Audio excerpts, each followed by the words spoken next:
customer rumah lelong. So ini level penting juga saya nak sampaikan. Semua bukan semua yang nak PM kita ni sebenarnya nak beli rumah lelong. Okey, sebab rumah bila melibatkan hal tanah ni, dia melibatkan modal yang sangat besar. So setiap orang sebelum nak buat keputusan pastinya dia akan tengok banyak faktor lah. Okey, dari segi modal dia, dari segi persediaan dia, dari segi kewangan dia macam mana. So bukan semua orang yang PM kita nak terus beli rumah lelong. Jadi kita kena faham customer ni ada 3 level lah. Okey, kejap lagi saya akan kongsikan berkenaan 3 level ni supaya lebih mudah untuk kita close dengan customer. Okey, saya go pada soalan dulu. Kalau ada soalan boleh beritahu pada ruangan chat. Okey. So jom kita teruskan berkenaan 3 level customer. So ada level level ni saya base kepada apa yang saya belajar lah. Kalau siapa yang belajar berkenaan marketing, okey, dalam dunia marketing ni dia ada banyak funnel lah. Okey, banyak funnel, ada yang sampai 12 funnel pun ada. Okey, funnel ni adalah dia punya apa orang panggil? Laluan ataupun journey customer. So ada yang 5 funnel. So macam-macam lah, okey. Cuma saya nak sampaikan base apa yang saya dah belajar dan saya cuba rumuskan. Sebenarnya ada 3 level customer yang paling penting. Okey. So 3 level customer yang paling penting adalah yang kita kena faham. Sekarang ni bukan customer tengok kita punya iklan terus nak beli rumah. Okey, contoh kita buat iklan satu rumah yang akan dilelong, berapa harga. Majoriti akan lalui satu proses lah. Okay, daripada iklan yang kita buat tu bukan bermaksud mereka terus contact kita terus nak beli. Tak. Dia akan lalui 3 fasa ataupun 3 level. Okay.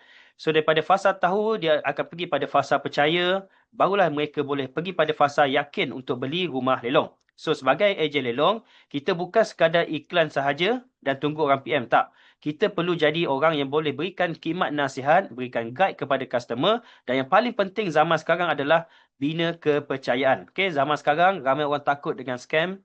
Okay, orang takut untuk buat apa-apa tindakan sekalipun.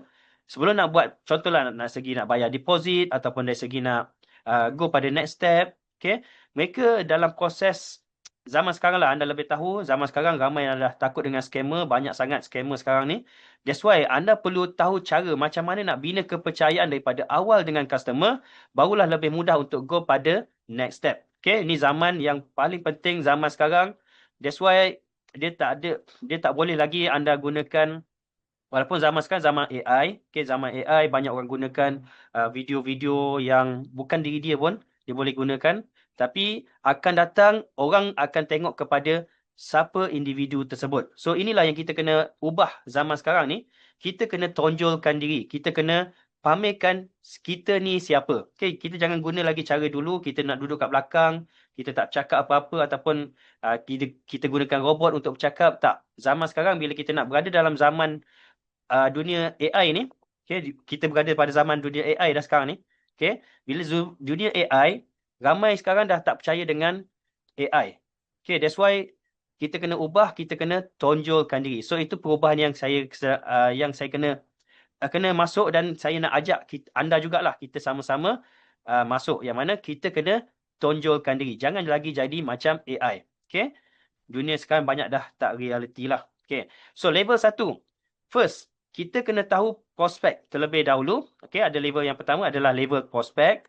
So level nombor 2 adalah level customer dan nombor 3 adalah level buyer. Okay, so daripada level ni, kenapa kita perlu tahu level-level ni? Supaya kita nak jimatkan masa daripada layan customer yang belum ready. Okay, kita nak fokuskan kepada customer yang lebih berkualiti dan yang paling penting, kita nak ada kita nak bina satu sistem follow up yang lebih smart dan lebih mudah untuk closing, yang lebih konsisten. Okay, so kita mau detailkan dekat sini.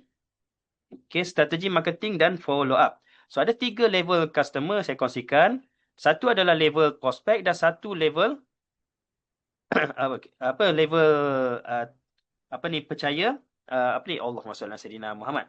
Satu level prospek, nombor 2 level customer, nombor 3 adalah level bidder ataupun level buyer. Okay.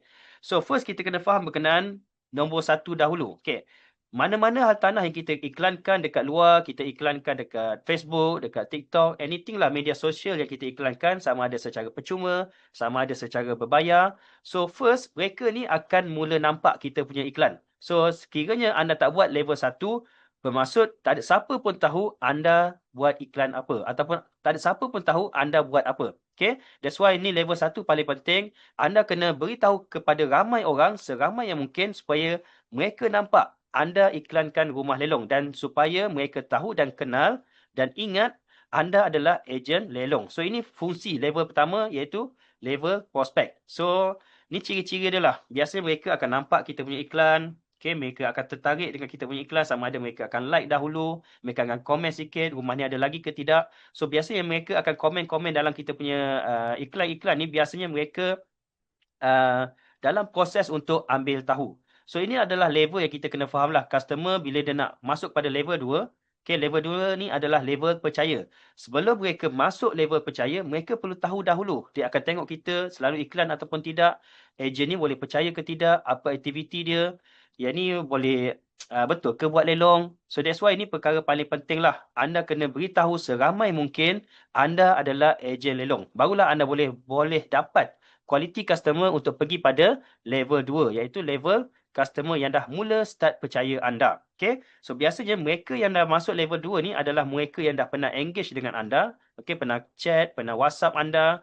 Okay. Mereka tunjukkan minat. Okay, dan tapi mereka perlukan guide daripada anda lah untuk beli rumah lelong. So ini antara ciri-ciri mereka ni. Biasanya mereka akan bertanya lebih banyak kepada anda berkenaan bagaimana nak beli rumah lelong, apa step nak buat, okay, cara macam mana, apakah risiko dia, rumah ni ada lagi ke tidak, saya nak cari rumah bawah 200,000. Okay. Cuma yang paling penting kita nak dapatkan adalah nombor 3 ni lah. Kita nak cari golongan customer ataupun ciri-ciri customer yang dah tahu dia punya kelayakan, dah ready dengan deposit. Okey, tahu nak beli loan ataupun nak beli gunakan cash, tahu tujuan nak beli untuk investment ataupun nak beli untuk duduk sendiri, dan dah tahu dah lokasi mana yang mereka nak beli. So biasanya mereka ni dah berada pada level percaya. Bila mereka dapat beritahu nombor 3 ni kepada anda, so inilah golongan customer yang dah pada level percaya dengan anda. So, bila mereka dah percaya ni, anda kena pegang kepercayaan mereka sebaik mungkin untuk tarik mereka pergi pada level nombor 3. Okay, level nombor 3 ni adalah level bina keyakinan. Okay, tarik mereka supaya mereka boleh terus serius untuk beli rumah lelong. Okay, ni antara ciri-ciri dia. Okay, biasa mereka ni dah start daftar nama dengan kita untuk masuk lelong. Okay, dah ready kan dia punya deposit untuk masuk lelong. Okay, so bila menang lelong, kita akan guide lah. Kita akan bantu guide. Menang lelong apa nak kena buat. Dari segi dapatkan loan, dari segi dapatkan lawyer. So, apa semua tu tak ada masalah. Kita dah ada team, dah ada network. Kita cukup pass saja kepada kita punya panel lawyer kita. Boleh pass terus dokumen ni kepada kita punya banker kita. So, segala urusan lepas lelong tu dah jadi makin mudah. Okay. Cuma nombor 3 ni sekiranya dalam lelong dia ada satu potensi lah. Okay. Sebab lelong ni adalah satu persaingan. Siapa yang offer lebih tinggi, dia akan berjaya beli rumah tersebut. Okay, kalau gagal dalam lelong tak ada masalah. Deposit yang kita dah bayar akan dapat balik. Cuma kalau kita sebagai ejen, so inilah kita dah dapat dah satu quality customer. So kita kenalah follow up, kita boleh offer dia rumah yang lain supaya kita boleh go pada next step ataupun peluang untuk closing tu lebih mudah. Okay? Sebab apa? Mereka dah masuk level percaya dan lebih dah dalam fasa yakin. So lepas ni anda cukup bagi listing saja, dah tak perlu pun nak terangkan lebih detail pasal macam mana cara nak beli rumah lelong, apa step nak kena buat, dah tak perlu nak detailkan sangat dah. Okay, sebab apa? Mereka dah percaya, dah yakin dan anda cukup beri listing. Kalau jadi nak beli, dia boleh terus ready untuk bayar deposit sahaja. So ini adalah level yang paling penting lah. Anda kena bina percaya customer dan binakan keyakinan kepada customer. Okay, so dua level yang paling penting, dua level, level 2 dan level 3 ni level yang paling penting lah. Tapi lakukan level 1 barulah anda ada potensi untuk dapatkan level 2 dan level 3. Okay, seterusnya kita perlu tahu untuk kategorikan customer ni daripada awal, rancang strategi follow up dan utamakan kepada level 2 dan level